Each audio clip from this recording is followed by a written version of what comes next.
మీ మోకాల నొప్పులకు ఎటువంటి సర్జరీ లేకుండా ఎపియాన్ పెయిన్ క్లినిక్ అందిస్తున్న అత్యాధునిక చికిత్స.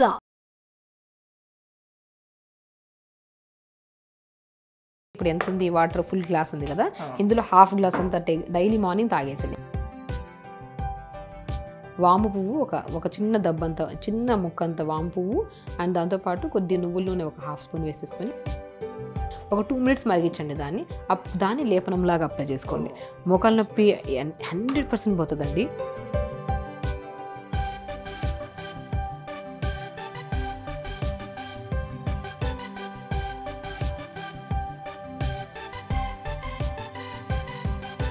Welcome to our channel. నేను మీ నవీన్. చాలామంది చిన్న ఏజ్లోనే మోకాల నొప్పులతో బాధపడుతూ ఉంటారు. అట్లాంటి వారికి న్యాచురోపతిలో చాలా రెమెడీస్ అయితే ఉన్నాయి, ఇంటి చిట్కాలే ఉన్నాయి అని చెప్పేసి ప్రముఖ న్యాచురోపతి డాక్టర్ షగుప్తా గారు చెప్తా ఉన్నారు. మ్యామ్ నమస్తే. నమస్తే. ఏంటి మ్యామ్, ఈ మోకాల నొప్పులు ఎక్కడ చూసినా కూడా ఏజ్తో సంబంధం లేకుండా చిన్న ఏజ్ నుంచి పెద్ద ఏజ్ వరకు చూస్తూ ఉన్నాము. సో ఆ మోకాల నొప్పులకి ముందు ఆ మోకాల నొప్పులు రావడానికి రీజన్ ఏంటండి? బేసికలీ ఉన్న లైఫ్ స్టైల్ అండి. మనం కూర్చున్నాం అనుకోండి, ఏదైనా సరే ఒక పెయిన్, బ్యాక్ పెయిన్ కానీ, నెక్ పెయిన్ కానీ, మోకాల నొప్పులు కానీ వచ్చాయనుకోండి, మొబిలిటీ లేకుండా అంటే కదలిక లేకపోవడం వల్ల ఒక సిస్టమ్ ముందర కూర్చున్నాం అనుకోండి, 4-5 గంటలు అలాగే కూర్చుంటాం. అలా లేచిన వెంటనే టక్ టక్ సౌండ్స్ వస్తాయి, లిగమెంట్ సౌండ్స్. అది వచ్చినా కూడా ఇగ్నోర్ చేస్తూ ఉంటాం. నార్మల్ సౌండ్స్ అని చెప్పేసి ఇగ్నోర్ చేస్తాం. అది కాస్త కొద్దిగా క్రమేపీ అది సర్వైకల్ స్పాండైటిస్, నెక్ పెయిన్ కానీ, సయాటికా పెయిన్ అండి, అండ్ స్పెషల్లీ మోకాల నొప్పులు. మోకాల నొప్పులు రావడానికి మెయిన్ కారణం ఫిజికల్ యాక్టివిటీ లేకపోవడం వల్ల.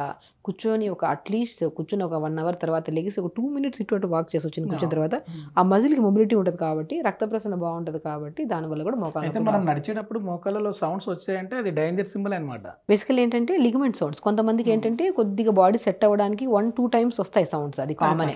కానీ కూర్చున్నా, లెగిసినా, కదిపినా, నిలబడినా అట్లా వస్తూనే ఉంటాయి. ఇలా ఇట్లా చేసామనుకోండి, కొంతమంది టక్ టక్ సౌండ్స్ వస్తుంటాయి. అది అంటే మామూలు దానికంటే ఎక్కువ సార్లు గమనించామనుకోండి, అప్పుడు మనం కొన్ని జాగ్రత్తలు తీసుకోమంటా నేనైతే. ఓకే. ఎట్లాంటి ఫుడ్ అండి మామూలుగా మనకి నీ పెయిన్స్ నుంచి, మోకాల నొప్పుల నుంచి దూరం అవ్వడానికి, అదేవిధంగా మోకాళ్ళలో గుజ్జు ఉత్పత్తి అవ్వడానికి ఈ మధ్య మనం చూస్తూ ఉన్నాం, ఇంజక్షన్లు వేసుకుంటా ఉన్నాం. సో ఆ ఇంజక్షన్ల ద్వారా కాకుండా మనం తీసుకునే ఫుడ్ ద్వారానే మన మోకాళ్ళలో గుజ్జుని, ఈ కార్టిలేజ్ సమస్యని మనం క్యూర్ చేసుకోవచ్చు. అవునండి. నేనేమంటానంటే అన్నిటికంటే బెస్ట్ వెజిటబుల్ ఏంటంటే మునగాకు కానీ, మునక్కాయ కానీ. మునగాకుని మనం రెగ్యులర్గా ఇంటేక్ ఆఫ్ కూరల్లో కానీ, పప్పుల్లో కానీ, రసంలో కానీ తీసుకుంటే డెఫినెట్గా మనం ఎంత క్రానిక్ మోకాల నొప్పులైనా సరే దాన్ని మనం ఇంటేక్ ఆఫ్ ఫుడ్ ప్రాపర్గా ఉందనుకోండి, బోన్ బాగుంటుంది, కార్టిలేజ్ బాగుంటుంది. మనకి అంటే బోన్కి మధ్యలో ఒక ఫ్లూయిడ్ ఫామ్ అవుతుంది, అది సైనోవిల్ ఫ్లూయిడ్ అంటే. ఆ ఫ్లూయిడ్ ఫామ్ అవ్వడానికి కూడా చాలా మంచిగా దోహదపడుతుంది ఈ మునగాకు. కాబట్టి ఈ ప్రిపరేషన్ మనం ఎట్లా చేయాలో ఒకసారి ఆడియన్స్. సో ఇలా పెద్ద మునక్కాయ ఉంటే మాత్రం దీన్ని ఒక 7 ముక్కలు చేసేసుకోండి. ఒకసారి చాక్ ఇచ్చేసారా. మునక్కాయలో అండి, ఈవెన్ మునగ చెట్టు బెరడు ఉంటుంది కదా, ఆ వేర్లలో కూడా చాలా గట్టి తత్వం ఉంటుంది. అందుకనే అంటే లైక్ ఎంత బలం అంటే అది ఎవరికన్నా లైక్ జాయింట్ పెయిన్స్ ఒకటే కాకుండా మనకి SLE ప్రాబ్లం అంటారు, రొమటైడ్ ఆర్థరైటిస్ అని, కొంతమందికి రకరకాల సమస్యలు వస్తాయి జాయింట్కి సంబంధించినవి. ఆ బెరడ్ని కూడా మనం నీళ్ళలో వేసుకొని బాయిల్ చేసుకొని తాగమంటూ ఉంటాను చాలా వరకు దొరికిన వాళ్ళకి. లేదు, అవన్నీ దొరకడం కష్టం అయిపోయింది ఇప్పుడు ఈ జనరేషన్లో. మునక్కాయ అంటే ఎక్కడ పడినా దొరుకుతుంది మనకి. సో అలాగ పెద్ద మునక్కాయ అయితే ఇలా 3-4 ముక్కలు చేసేసుకోండి. ఇలా ముక్కలు చేసుకొని దీంతో మనకి ఒకవేళ మనం ఇలా డీటాక్స్ వాటర్ లాగా ప్రిపేర్ చేసుకొని తాగలేకపోతుంటే, ఇలా మన మరిగించిన తర్వాత దీంట్లోపల పల్ప్ ఉంటుంది కదా, గుజ్జు. ఆ గుజ్జుని బాగా తీసేసి స్పూన్తో దాన్ని చపాతీ పిండిలో కలిపేసుకొని చపాతీ చేసుకొని తినడం వల్ల కూడా జాయింట్ పెయిన్స్, మీరు చాలా వరకు గమనిస్తే జాయింట్ పెయిన్స్ ఉన్న వాళ్ళల్లో మల్టీవిటమిన్ ట్యాబ్లెట్స్ వేస్తుంటారు, కాల్షియం ట్యాబ్లెట్స్ అంట, విటమిన్ B12 ట్యాబ్లెట్స్, రకరకాల ట్యాబ్లెట్స్ వాడుతుంటారు. ఇలాగ మనం తీసేసుకొని దీని మిడిల్లో ఇలా కట్ చేసేసుకోండి. ఒకవేళ మనకి ఇలాగ చిన్న ముక్కలు కట్ చేసేసుకొని వాటర్ వేసేసేయండి. ఇలాగ ఒకవేళ లేదు కంప్లీట్గా మనకు అవ్వలేదంటే ఇలా చిన్న దాంట్లో ఇలా దంచి వేసుకున్నా కూడా చాలా మంచి, అంటే ఇలా సరిపోతాయండి. ఇలా 3-4 ముక్కలు ఎక్కువ అవసరం లేదు. దీన్ని పచ్చాగా దంచేసుకోండి. అండ్ మెయిన్ బెనిఫిట్ ఏంటంటే అండి, ఇంటేక్ తీసుకుంటే మనకి ఎంత మంచి బెనిఫిట్ ఉందో, అంటే సప్లిమెంట్లు ప్రాపర్గా లోపలికి వెళ్ళి ఆ సంబంధిత ఇష్యూ అనేది కంప్లీట్ క్యూర్ చేస్తుంది కదా. అండ్ ఎక్స్టర్నల్ అప్లికేషన్ ఎంతవరకు ఎవరికి తెలుసో లేదో తెలియదు. నేను చాలా కేసెస్లో నేనేం చేస్తానంటే, ఇది మనం మంచిగా మరిగించిన తర్వాత దీని గుజ్జు వస్తుంది కదా, ఆ గుజ్జులో మనం ఏం చేస్తాం, కొన్ని అవిసె విత్తనాలు వేస్తున్నాను అనమాట. సో అవిసె విత్తనాలు నానబెట్టేసుకున్నాం కాబట్టి ఇలా 1 స్పూన్ అవిసె విత్తనాలు మనం డైరెక్ట్ వేసేసుకుంటాం అనమాట, వాటర్లో వేసేస్తాం.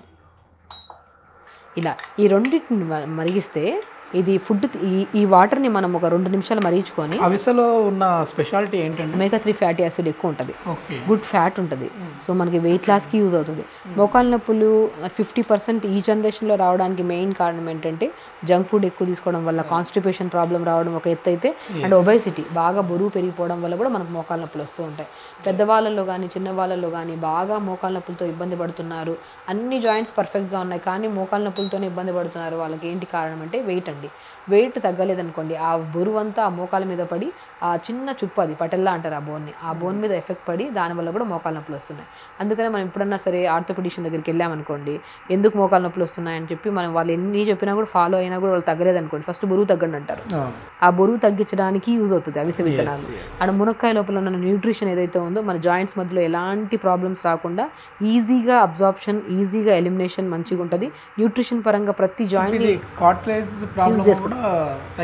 మోకాళ్ళలో గుజ్జు వచ్చే విధంగా కూడా ఉంటుంది. మోకాళ్ళు కార్ట్లేజ్ డ్యామేజ్ కానీ, లిగమెంట్ డ్యామేజ్ కానీ, నర్వ్ కంప్రెషన్స్ కానీ, మనకి అంటే ఉబ్బు అంటారు, వెన్నుముక దగ్గర ఉబ్బు ఫామ్ అయింది, ఉబ్బులాగా ఉందంటారు. సో అంటే డిస్క్ ప్రొలాప్స్ అని చాలా రకరకాలు ఉంటాయి. ఎనీ కైండ్ ఆఫ్ ఇష్యూ మునక్కాయ ముక్కలతో కొన్ని అవిసె విత్తనాలు వేసుకొని, అండ్ క్రానిక్ మునక్కాయ మనకి మోకాళ్ళ నొప్పులు ఉంటే మహాబీర విత్తనాలు అని దొరుకుతాయి.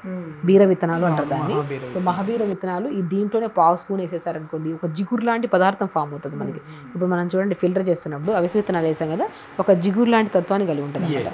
సో అది మనం డైలీ ఒక 100 ml లేదంటే 150 ml ఇంటేక్ తీసుకోండి ఆఫ్టర్ బ్రేక్ఫాస్ట్ కానీ బిఫోర్ బ్రేక్ఫాస్ట్ కానీ.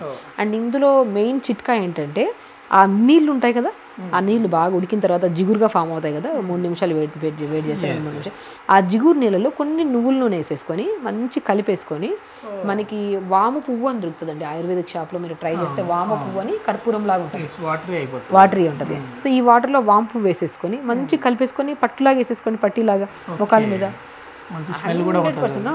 ఈవెన్ ఇదే పేస్ట్ని మనం లంగ్స్ దగ్గర అప్లై చేసుకున్నాం అనుకోండి, మనకి థ్రోట్ ఇన్ఫెక్షన్స్ కానీ, లేదంటే మనకి అంటే లైక్ ప్రాపర్గా కొంతమంది బ్రీత్ తీసుకుంటా ఉంటారు, అలాంటి ఇష్యూస్ కానీ, నంజు పట్టేసింది అంటారు కదా, అలాంటి సమస్యలు కూడా క్యూర్ చేస్తుంది. నోస్ దగ్గర మన లంగ్స్ దగ్గర ఇక్కడి నుంచే స్టార్ట్ అవుతాయి ఈ ప్రాబ్లమ్స్. ఛాతీ భాగంలో మంచిగా రాసుకోవచ్చు. సో మెయిన్ థింగ్ ఈ వాటర్ ఏవైతే ఉన్నాయో అవిసె విత్తనాలు, మునక్కాయ ముక్కలు వాటర్ ఇంటేక్ తీసుకోండి మార్నింగ్. దాని తర్వాత కొన్ని మిగిలిన వాటర్లో కొద్దిగా వాము పువ్వు, నువ్వుల నూనె, ఒక వాము పువ్వు కూడా ఒక చిన్న ముద్ద కలపండి, నువ్వుల నూనె 1 స్పూన్ అంతా కలిపేసండి ఇంత వాటర్లో కలిపి మంచిగా ఇంకొద్దిగా 2 నిమిషాలు వేడి చేసేస్తే ఇంకొద్దిగా థిక్ కంటెంట్ వస్తుంది. ఆ థిక్ కంటెంట్ని మీకు ఎక్కడ జాయింట్ పెయిన్ ఉన్నా కూడా, ఇప్పుడు మోకాళ్ళ నొప్పి ఉందా, లేదంటే షోల్డర్ పెయిన్ ఉందా, జాయింట్ పెయిన్స్ ఎక్కడైనా సరే, రిస్ట్ జాయింట్ పెయిన్ ఉందా, ఎక్కడున్నా సరే మంచిగా అప్లై చేసుకొని 10 నిమిషాలు మసాజ్ చేసుకుంటే చాలా ఉపశమనం దొరుకుతుంది అన్నమాట. సో ఇలా ఉడికింది కదా. సో ఇది మోకాళ్ళ నొప్పితోనే కాకుండా మన కాన్స్టిపేషన్ ఇష్యూస్ ఉన్నా కూడా మనకు క్లియర్ అవుతాయి, ఎందుకంటే జిగురు పదార్థం ఉంది కదా. ఎప్పుడైతే మనకి ఇలా ఫామ్ చేసుకుంటామో ఒక 2 నిమిషాలు చల్లారి చేసుకొని ఒక గ్లాస్లో వడగొట్టేసుకుందాం. చూడండి ఇప్పుడు మనం వాటర్ కూడా మనం చూస్తే నార్మల్ వాటర్ లాగా ఉండవు, అదే కొంచెం థిక్నెస్ ఉంది, ఎందుకంటే అవి విత్తనాలు ఉన్నాయి కాబట్టి. సో ఇది మనం ఇంటేక్ కూడా తీసుకోవచ్చు. Intake is the best thing అంట నేను. నోటి ద్వారా తాగేయమంటారండి ఇది? తాగాలి. ఓకే. ఇప్పుడు అంటే లేపనం లాగా పూసుకునేది అది బెనిఫిట్. ఇది నేను చెప్తాను. ఇప్పుడు ఇలా ప్రిపేర్ చేశాం కదా, ఈ వాటర్ని మనం జస్ట్ ఇప్పుడు ఎంత ఉంది వాటర్, ఫుల్ గ్లాస్ ఉంది కదా, ఇందులో ½ గ్లాస్ అంతా డైలీ మార్నింగ్ తాగేసండి. రిమైనింగ్ ½ గ్లాస్ అంత వాటర్లో కొన్ని నువ్వుల నూనె వేసేసుకోండి, వాము పువ్వు ఒక చిన్న దబ్బంత, చిన్న ముక్కంత వాము పువ్వు, అండ్ దాంతోపాటు కొద్ది నువ్వుల నూనె ఒక ½ స్పూన్ వేసేసుకొని మంచి కలపండి. ½ గ్లాస్ ఇంత వాటర్లో చాలు. ఒక 2 మినిట్స్ మరిగించండి దాన్ని. దాన్ని లేపనంలాగా అప్లై చేసుకోండి. మోకాళ్ళ నొప్పి 100% పోతుందండి. చాలా ఒక 10 days చాలా మంచి రిజల్ట్స్ వస్తాయి. నేను ఇది ప్రాక్టికల్గా చాలా కేసెస్లో నేను ఏం చెప్తానంటే, వాళ్ళు మన వరకు ఫిజియోథెరపీకి రాలేరు అంటే, ఎక్స్రేస్ తీసుకోవడానికి కూడా పెద్దవాళ్ళు కదా, సో అంత ప్రాపర్గా లెగలేరు, కూర్చోలేరు, ఆ కండిషన్లో ఉన్న నొప్పులు కూడా మనకి మంచి ఉపశమనం దొరుకుతుందండి. జస్ట్ మీరు ఏదో చెప్పామని కాదు, బేసికలీ ఇది ప్రాక్టికల్గా చాలా కేసెస్లో నేను చేశాను, వాళ్ళలో మంచి బెనిఫిట్. ఎందుకంటే న్యూట్రిషనల్ డెఫిషియన్సీ వల్ల ఒక 70% మోకాళ్ళ నొప్పులు రావడానికి కారణం అయితే, రిమైనింగ్ ఒక 30-40% వెయిట్ ఉండడం వల్ల వస్తాయి. ఆ వెయిట్ తగ్గడానికి అవిసె విత్తనాలు బాగా యూజ్ అవుతాయి. అండ్ మునక్కాయ ముక్కలు తీసుకోవడం వల్ల మనకి లోపల ఉన్న జాయింట్లో మధ్యలో ఏదైనా కార్టిలేజ్ ప్రాబ్లం కానీ, లిగమెంట్ ప్రాబ్లం కానీ, ఫ్లూయిడ్ తక్కువైపోవడం వల్ల కానీ, ఈ సమస్యలు ఏమున్నా కానీ ఆ మునక్కాయ మనకి ఇది చేసేస్తుంది, రెక్టిఫై చేసేస్తుంది. కాబట్టి మొత్తం మీద ఇక్కడ మేడం చెప్పిన దాంట్లో చూస్తే 2గా కూడా యూజ్ చేయొచ్చు. దీన్ని వచ్చేసేసి లేపనంగా యూజ్ చేయొచ్చు, నోటి ద్వారా ఇంటేక్ తీసుకోవచ్చు, దాన్ని ఒక జ్యూస్ లాగా తాగేసేయచ్చు. ఓకే. థ్యాంక్ యూ మ్యామ్, చాలా ఓకే మంచి నమస్తే.